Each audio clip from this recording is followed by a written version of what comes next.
l'intelligence artificielle et le numérique servent aussi à aider les collectivités dans leur transition énergétique. Donc c'est le sujet de la prochaine table ronde, donc, qui va être animée par Philippe Roux, à qui je vais céder le micro, et qui va appeler ses intervenants. Alors Juliette Fropier, Philippe Sajot et Christophe Bresson. Je commence par la gent féminine, parité oblige évidemment. Bonjour Juliette Fropier, vous êtes chef de projet intelligence artificielle et transition écologique au ministère de la transition écologique et de la cohésion des territoires. Jusque-là j'ai bon.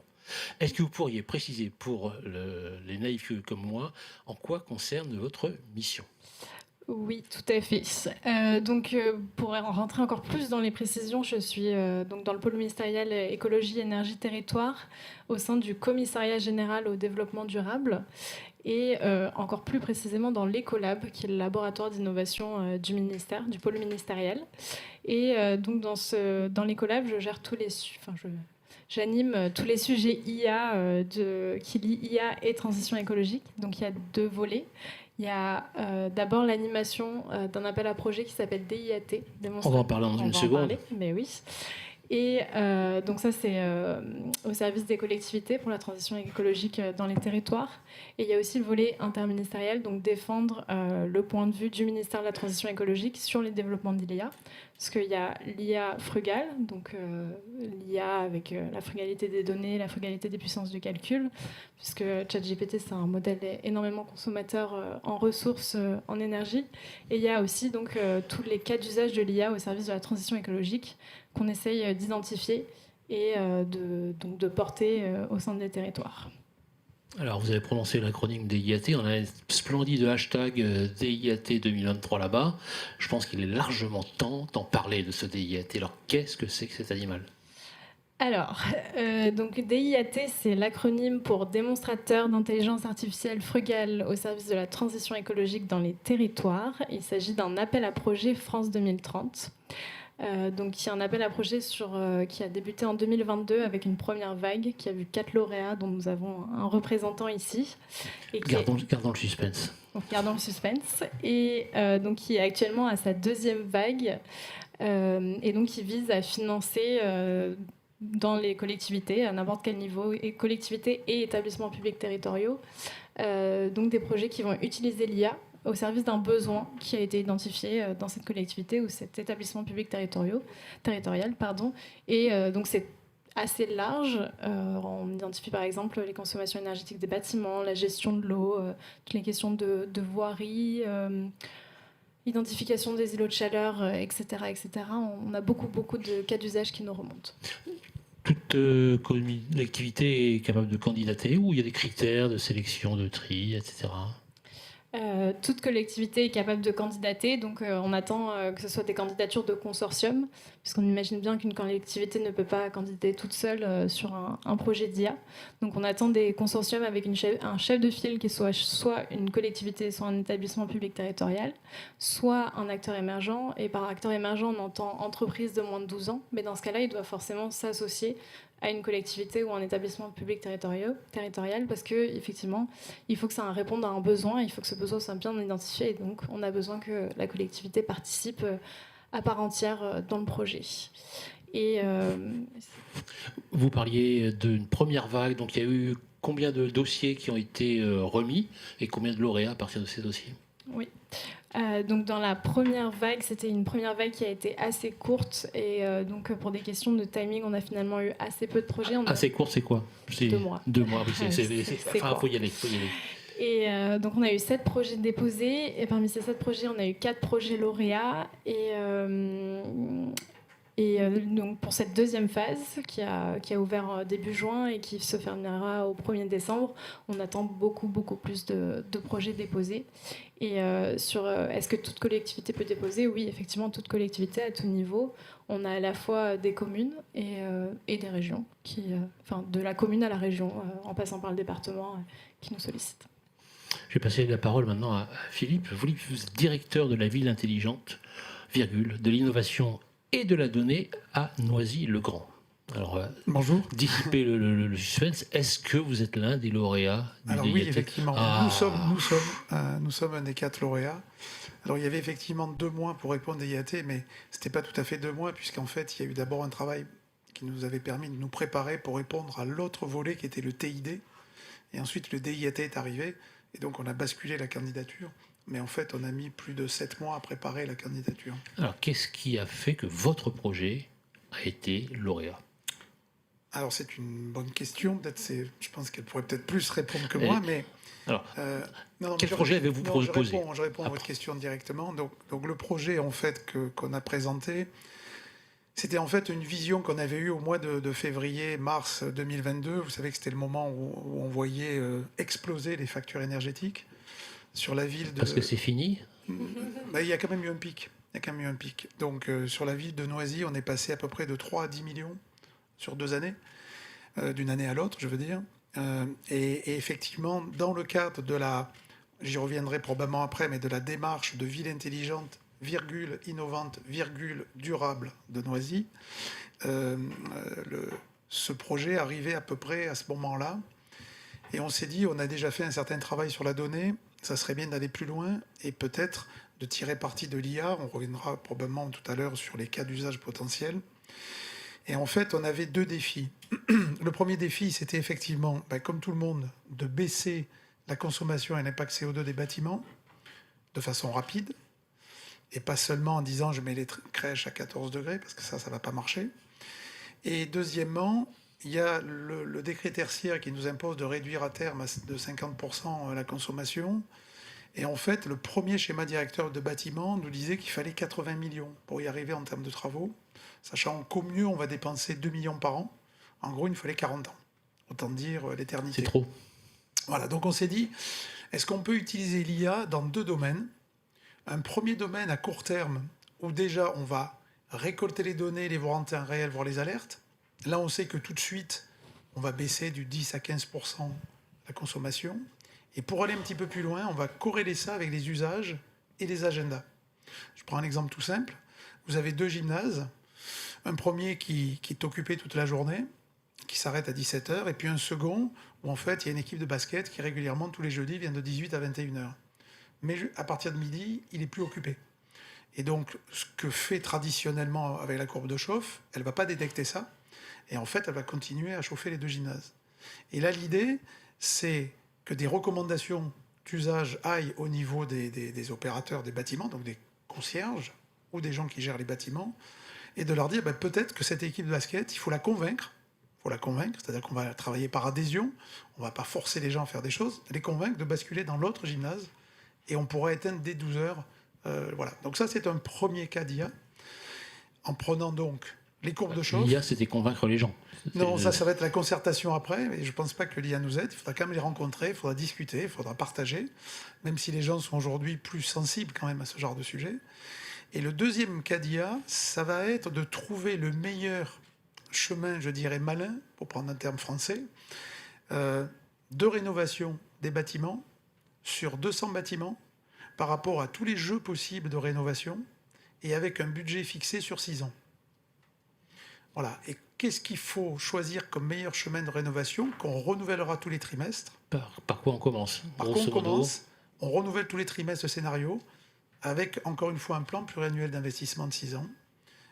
Et puis on espère qu'avec ça, on arrivera à moins dépenser. Je prends un exemple là aussi qui n'est pas un bâtiment public, mais vous allez comprendre. Si le dimanche matin, vous descendez dans votre cave pour prendre une bouteille de vin, si la lampe est à incandescence et qu'elle consomme beaucoup, c'est pas très grave par rapport à celle du salon que vous allumez tous les soirs.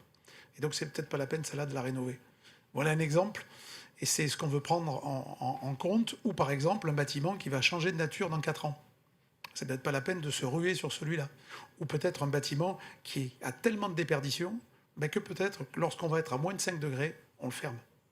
Et on va ailleurs. Voilà, quelques exemples. Des exemples concrets. Et quand on passe à la masse des 200 bâtiments, on ne peut plus le faire à la main ou avec un Excel. D'où l'espérance de l'IA. Voilà. Voilà, petit à petit, quand on m'explique simplement, j'arrive à comprendre des trucs, moi. Christophe, alors, l'optimisation de l'éclairage public, c'est un marronnier, j'ai envie de dire. Ça fait quelques années qu'on se dit ça, c'est le poste numéro 1 de dépenses énergétiques des communes, optimisons.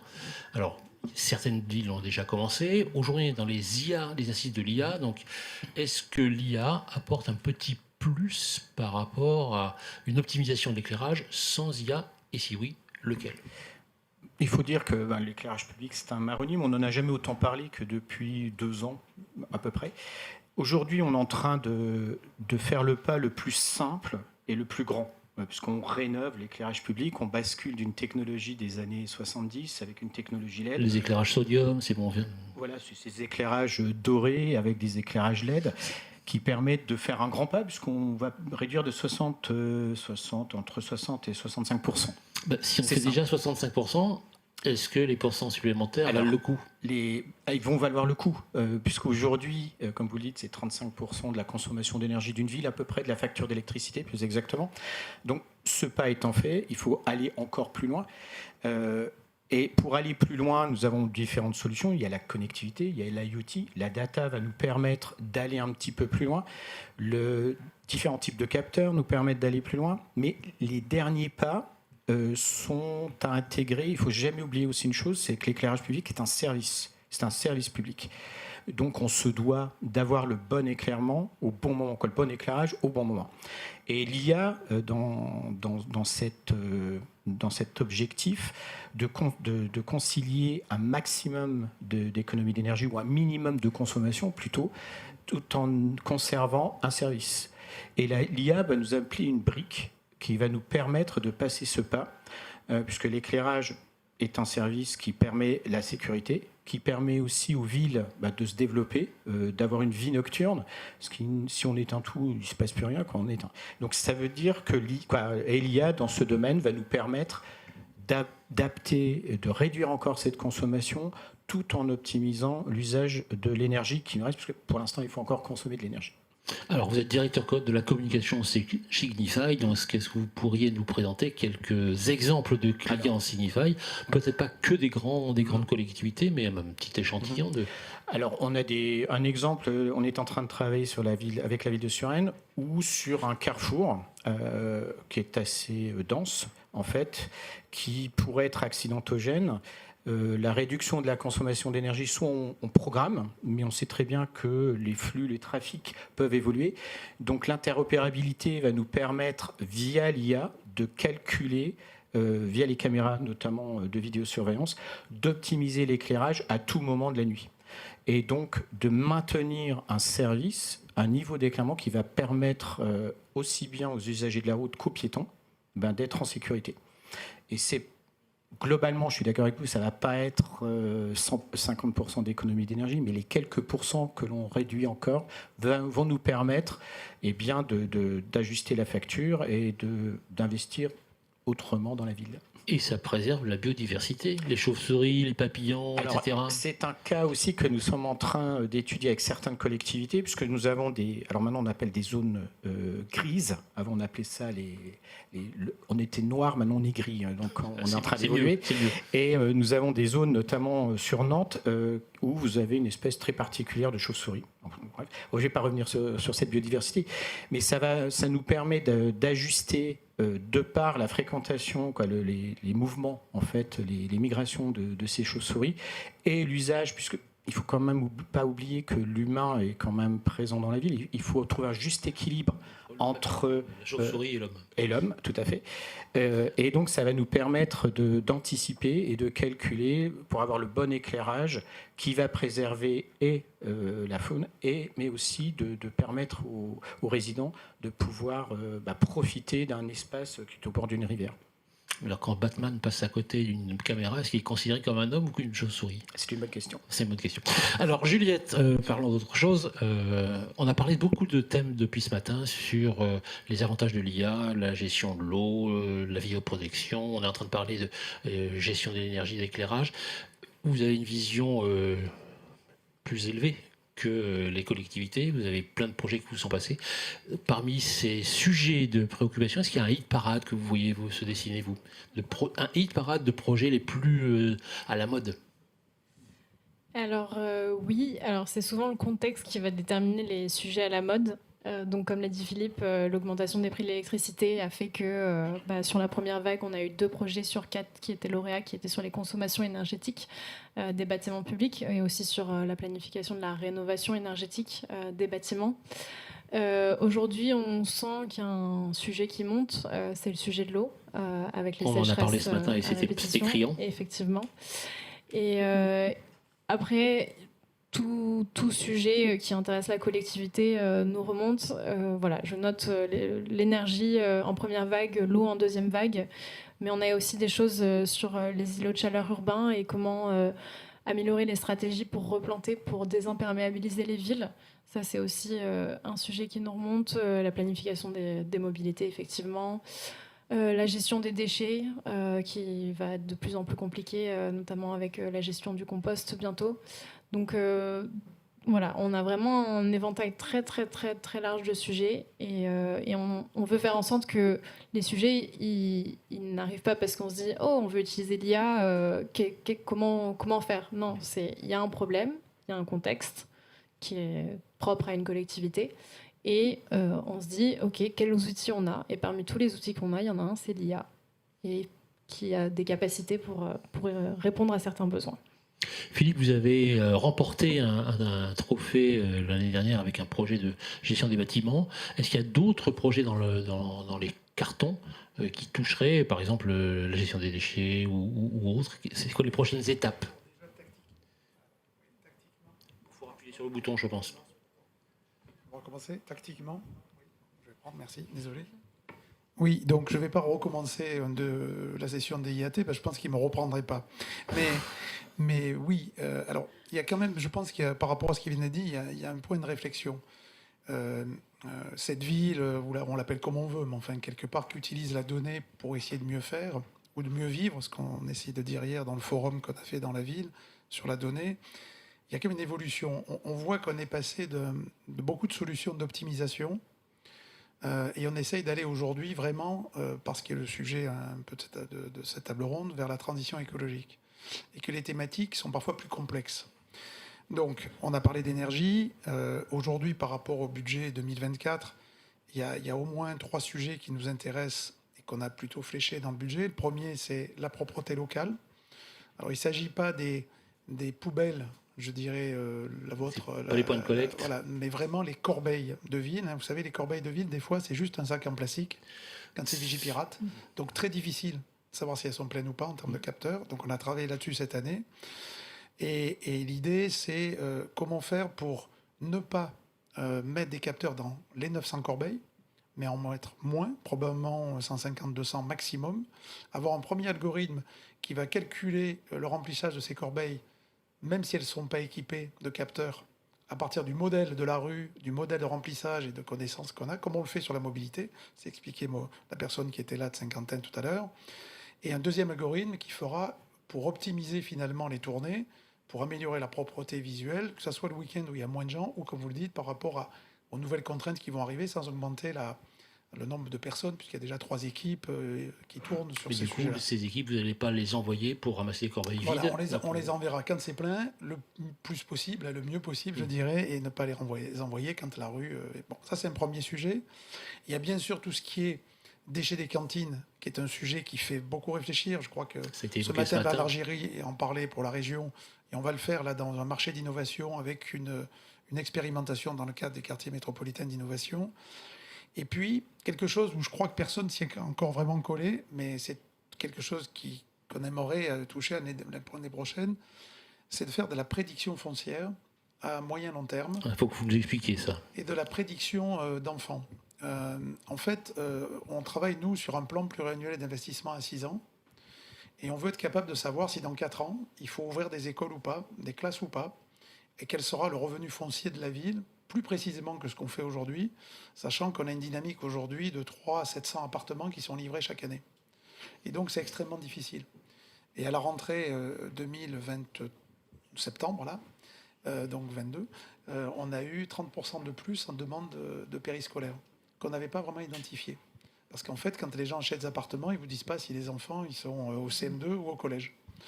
Et donc, il y a toute cette dynamique qu'on voudrait modéliser pour essayer de faire en sorte que les investissements qu'on planifie soient mieux ciblés et arrive la bonne année, et non pas 1 an avant ou 2 ans après, ce qui serait pire. Mais 2 ans avant, c'est pas pire, mais c'est pas terrible non plus au niveau des budgets communaux. Et ça, c'est l'IA qui permet Voilà, d'optimiser, oui, vraiment. de rapprocher, c'est la corrélation. Toujours pareil, ça va être en fait collecter le maximum de sources de données, les corréler, regarder quel modèle on a et enrichir ce modèle au fur et à mesure qu'on a de nouvelles données. Voilà, donc des choses qu'on aurait pu faire avec des outils d'optimisation, mais peut-être pas aussi bien. Christophe, on a parlé beaucoup de solutions. Les capteurs, c'est inévitable pour créer de la data. Pour ceux qui ont fait la visite tout à l'heure, Paris Connect, on a mis un très très très joli map avec plein de trucs dessus. Est-ce que la multiplication de capteurs pour des buts qui ne sont pas forcément les mêmes n'induit pas une explosion du nombre de mâts? Est-ce qu'il n'y a pas un moyen d'optimiser, de mutualiser un petit peu tout ça? Soyons frugaux, comme dirait Juliette. Tout à fait, ou avoir un numérique responsable. J'adore ça.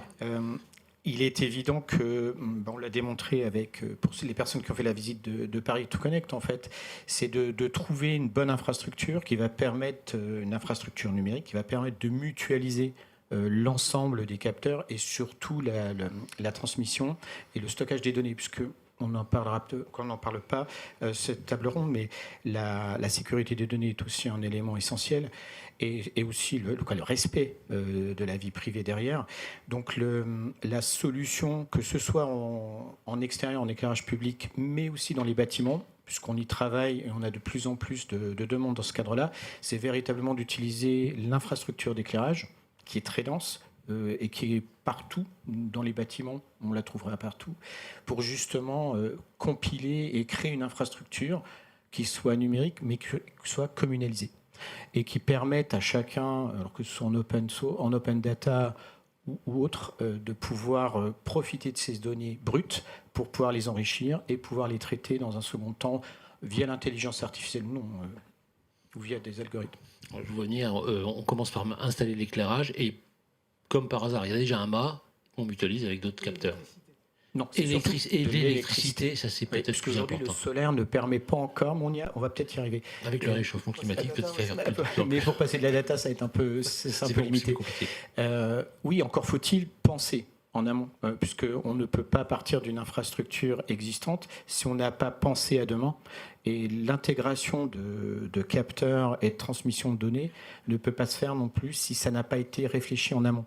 Et ça, c'est très important, notamment pour les collectivités, c'est de penser à demain pour ne pas avoir à recommencer ou à devoir courir au niveau technologique pour pouvoir accéder à ces services qui permettent d'accélérer la transition écologique. Philippe, je viens de faire cette belle ville de Noisy-le-Grand. Donc, installer des capteurs, c'est gérer de la data. Parfait. Est-ce qu'il faut pour autant transformer tous les agents territoriaux en data scientists? Comment on gère l'upskilling, comme j'ai envie de dire en français, des compétences? Alors, c'est une excellente question. Merci. Non, mais on va passer à la suivante. Non, sérieusement.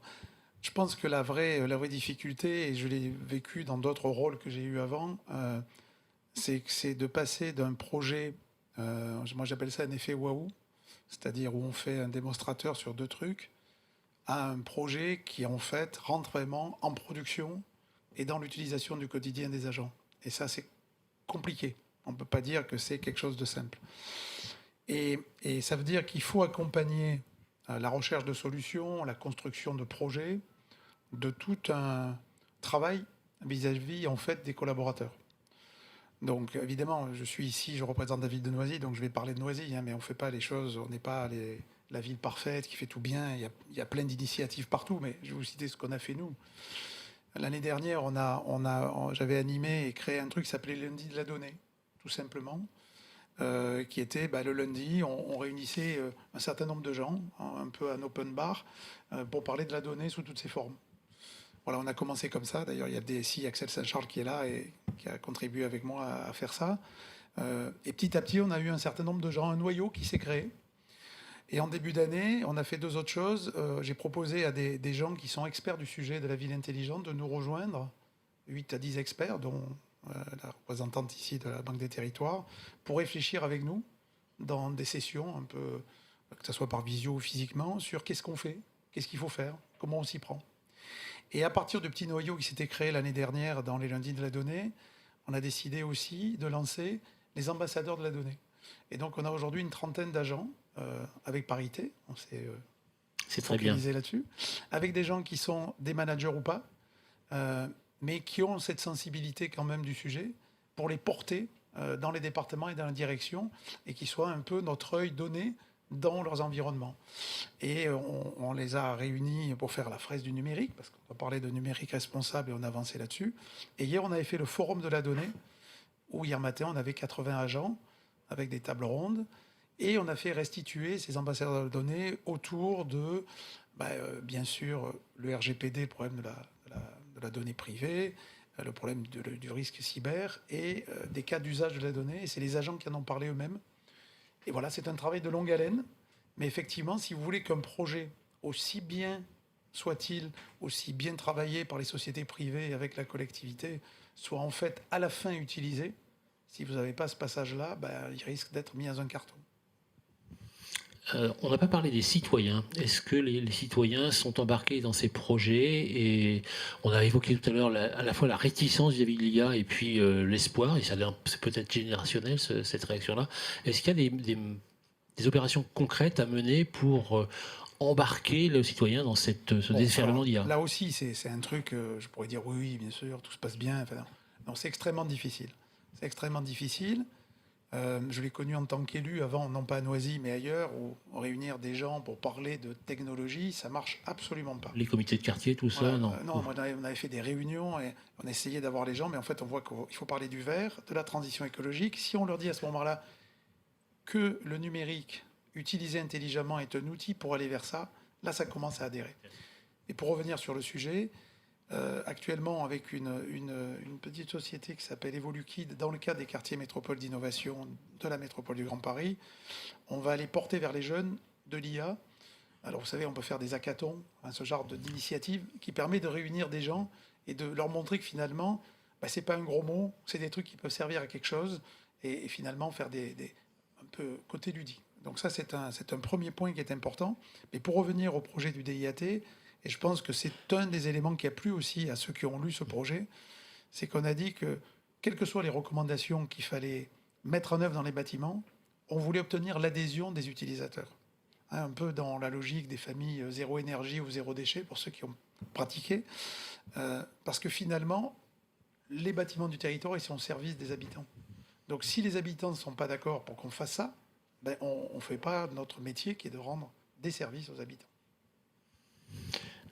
Juliette, on avait parlé un peu de sensibilisation, etc. Vous, avec le DIAT, vous avez mis en avant des projets exemplaires. Comment est-ce qu'on peut démultiplier l'effet waouh ou l'effet qui se coule? C'est l'effet qui se coule qu'on démultiplie. Je me mélange dans ces effets aussi dingues.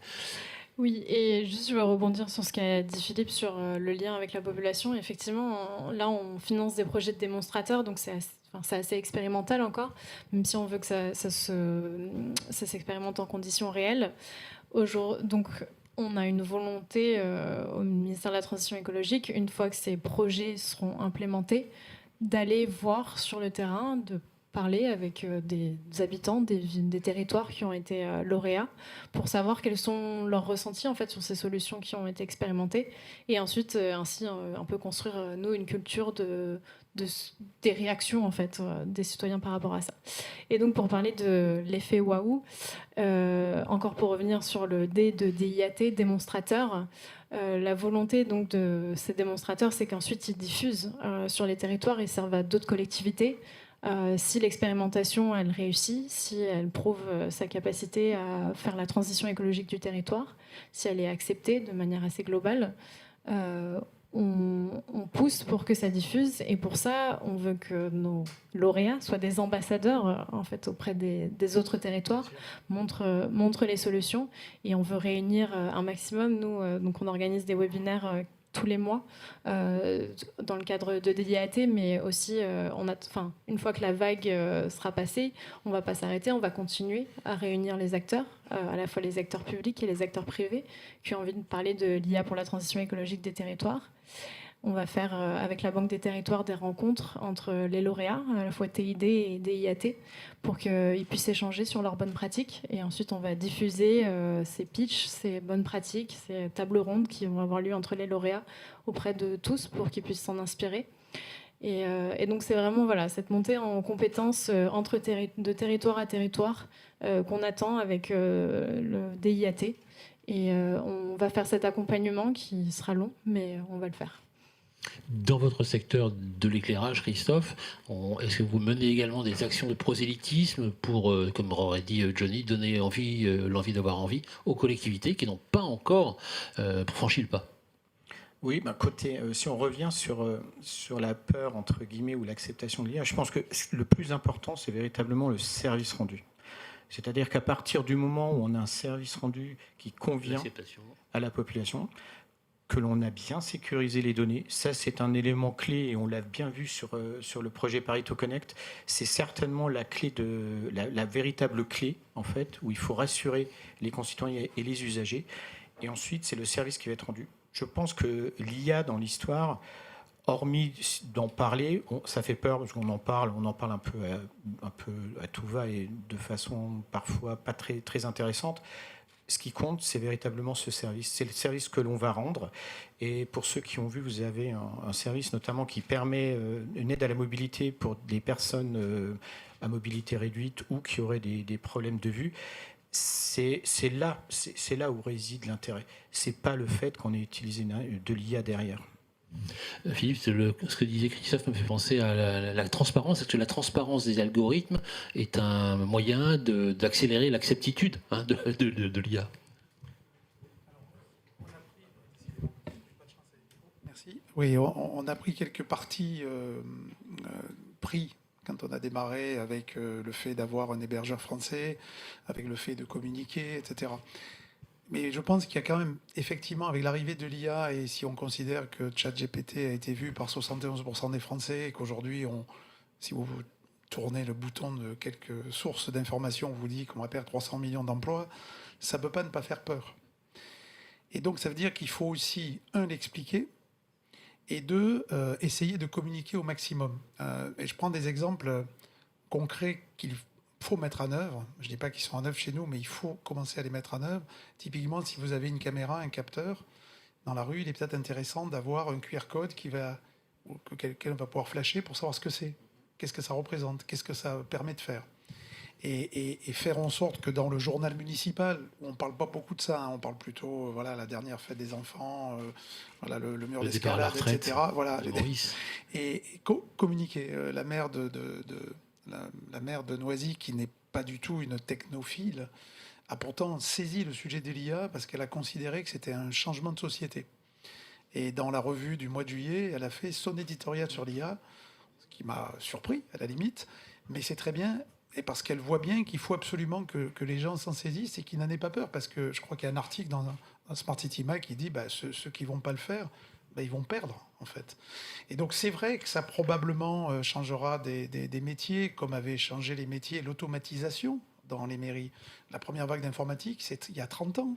Et ça a aussi enlevé. Et puis avant, c'était la mécanisation. On enlevait aussi des métiers. Donc, après, il faut faire attention à la cyber, faire attention aux données privées, en tous ces sujets que nous connaissons et que nous, non pas maîtrisons, mais en tout cas, mettons ce qu'il faut en place pour que ça se passe. Mais effectivement, il faut communiquer. Et il faut faire des actes vis-à-vis des habitants. Alors, cette histoire de changement de métier, ça apporte une question pour Juliette. Vous êtes au ministère de la Transition écologique. C'est un sujet malheureusement très à la mode. L'IA, c'est un sujet très à la mode.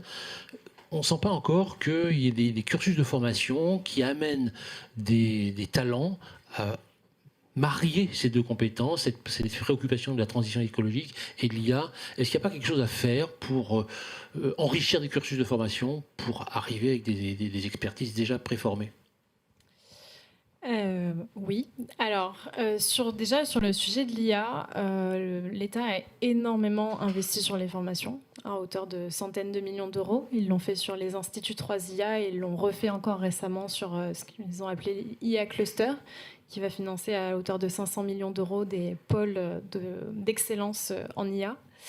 Après, c'est vrai que quand on regarde les candidatures de ces pôles d'excellence, on voit assez peu finalement de formations qui vont mêler IA et transition écologique.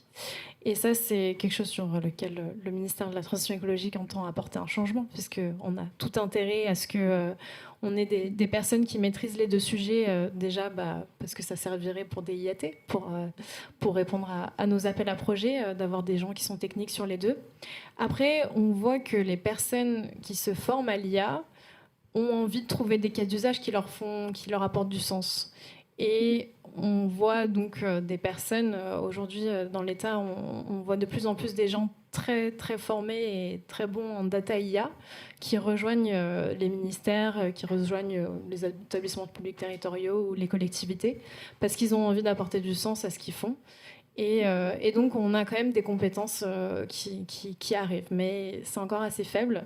Et donc, on a pour ambition, effectivement, de réfléchir à des cursus qui mutualisent IA et transition écologique, et aussi parce que si on fait ça, on pense qu'on attirera un public plus varié. Si on fait des formations que IA, ça peut avoir tendance à rebuter certains qui vont Plus varié, voire plus féminin aussi, les femmes. Quand je dis plus varié, c'est effectivement plus féminin. C'est sortir de l'image du geek à capuche qui hante un peu nos pensées quand on parle de data et d'IA. Voilà, c'est attirer des nouveaux profils qui verront, du coup, quand ils verront ces formations, qui comprendront à quoi ça sert de faire de l'informatique. Voilà, exactement. Christophe, le thème de la table ronde, c'est accompagner les collectivités dans la transition écologique. Donc, en tant que représentant, digne représentant de Signify, comment est-ce que vous vous inscrivez dans cette démarche d'accompagnement des collectivités vers la transition écologique ? On a la transition énergétique. Déjà. Là, déjà. Ça, je c'est dirais fait. que c'est pas fait. Hein. C'est en cours. C'est en cours. Oui, nous sommes plutôt sur la pente grimpante que sur le plateau actuellement. Donc l'objectif, c'est véritablement d'informer, d'éduquer sur les possibilités, et que ce soit en éclairage public, mais aussi dans les bâtiments. Mais c'est surtout et aussi de penser à l'étape d'après. C'est-à-dire de ne pas se limiter à ce qu'on peut gagner tout de suite très facilement, mais d'aller un cran plus loin pour pouvoir justement intégrer du capteur, remonter de la data, et demain aller encore plus loin. C'est essentiellement l'action qui est faite, d'autant plus qu'il y a énormément de fonds qui ont été développés, que ce soit au niveau européen, au niveau français, qui permettent, c'est une opportunité en fait. La France était très en retard, on peut dire qu'on est encore en retard en termes d'efficacité énergétique pour la lumière. Ces fonds nous permettraient de passer d'un éclairage, on va dire, des années 70 à un éclairage non plus seulement numérique, mais véritablement basé sur la data.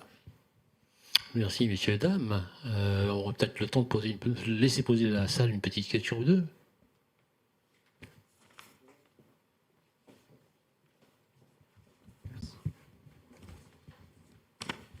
Merci, Philippe Le Teneur, vice-président à la communauté de communes de Granville, dans l'ouest de la France. Petite question, moi qui m'interroge beaucoup, c'est la souveraineté des algorithmes. Vous, à Noisy-le-Grand, vous avez effectivement développé, vous avez utilisé l'IA. On parle de la souveraineté des données, mais la souveraineté des algorithmes est une vraie question.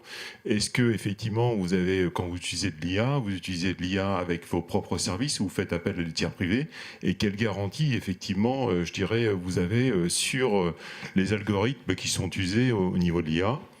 Et puis la deuxième question, ça va plus pour Madame Fropier. Au niveau de la veille technologique des algorithmes et de l'IA, comment effectivement vous assurez la promotion au niveau des collectivités? Allez, je commence. Alors le choix qu'a fait Noisy, c'est un choix qui date à peu près d'il y a 3 ans. Ça a été de partir sur une plateforme open source qui est basée sur un format qui s'appelle Feeware, qui est peut-être pas très connu, mais qui est un format européen, qui est utilisé par 255 villes en Europe, et qui est promu par un organisme international qui s'appelle Open Agile Smart City. Donc c'était déjà une première volonté de vouloir garder la main sur ce travail. On le fait et on l'a fait en collaboration avec une société qui est présente devant moi, la Eridanis, qui est un petit cabinet deep tech qui nous a aidés dans cette démarche et qui nous permet d'être vraiment autonome et en propriété de ce qu'on fait. D'accord ? On est hébergé chez Scaleway, qui est aussi un hébergeur français. Et donc, les algorithmes d'IA qui seront intégrés dans la réponse des IAT, c'est cette société qui va les faire, où on est en fait ensuite propriétaire de ce qui est fait. Et on garde la propriété. Et c'est vrai qu'aujourd'hui, certains grands opérateurs mondiaux de cloud ont aussi des instances de plateformes de services d'IA sur lesquelles on peut aller piocher, que ce soit Microsoft, AWS ou Google.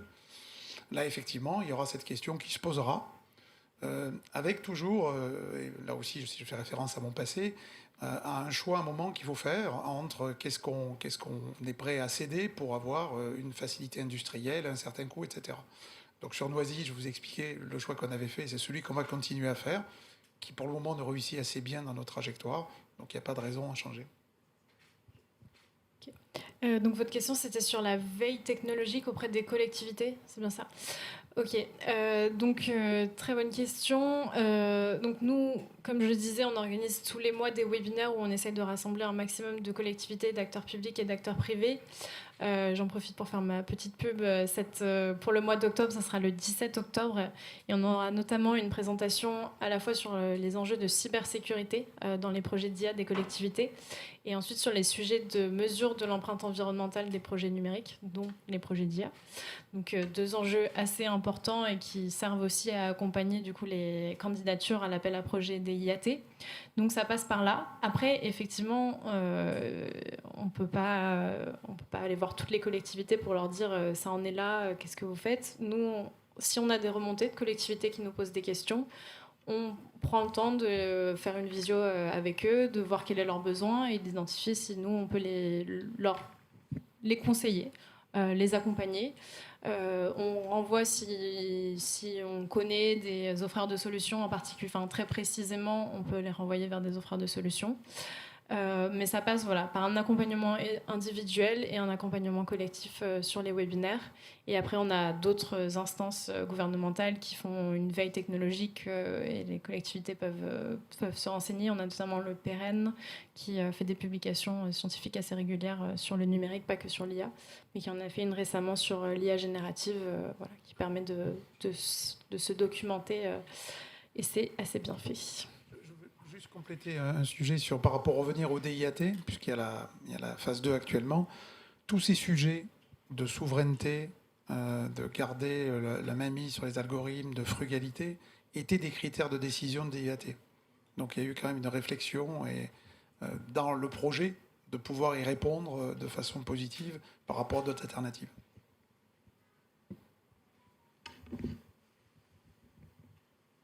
Il me reste à vous demander d'applaudir chaleureusement Juliette Fropier, Philippe Sageot et Christophe Bresson. Ariel, la suite au prochain numéro.